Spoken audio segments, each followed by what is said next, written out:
It's becoming something of a modern-day space race. Companies are developing technology that could one day take tourists into the upper atmosphere. The American space tourism company Blue Origin has now successfully completed the launch and landing of their New Shepard rocket along with its crew capsule. Most importantly, the unmanned capsule experienced weightlessness for the 4 minutes before it returned to Earth. The company is owned by the Silicon Valley billionaire and Amazon boss Jeff Bezos, who is vying to be the first in the race to take humans to space and to kick off the space tourism industry. Well, joining me in the studio is TRT World's Sourav Roy. Sourav, good of you to join us. Sourav, why is all this such a big deal? Why do we care about these human spaceflight programs? In short, there's money to be made.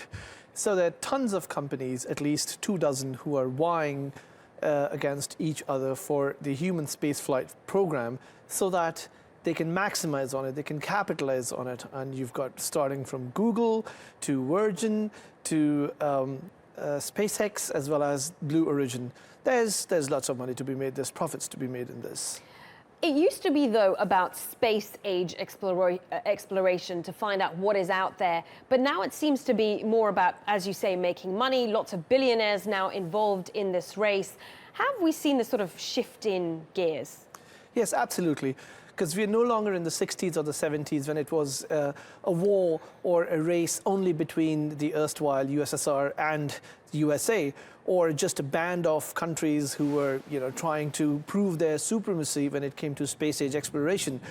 Now we are in the 21st century where there are private companies who are trying to get the better of each other, and there's no treaty which stops private companies from owning anything in outer space. It does stop countries from owning celestial objects, which means that if the US landed man on Moon for the first time, it cannot claim Moon to be its own. Moon cannot be America's territory. However, if a private company lands on Jupiter and it gathers diamonds from there just because it rains diamonds over there, and it does because of the nature of Jupiter's environment, then yes, it's all for them to gather. So there is tons of money to be made there. Okay, so you can see why there's this rivalry. Now, the top two companies who seem to be dominating in this field is Tesla and Blue Origin.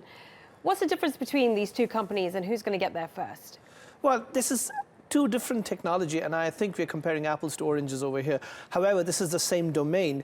Tesla is trying to send reusable rockets into space and into orbit so that they can deliver payload or cargo to the International Space Station, which means that it has to cross a huge amount of distance, whereas Blue Origin is only trying to send small rockets outside the Earth's influence of gravity so that space tourists can experience weightlessness, feel good about it, and come back. For Blue Origin, it is extremely important that the re-entry back into Earth is absolutely perfect because the crew capsule cannot at any point of time explode or cannot at any point of time go out of control. For Tesla, it doesn't matter.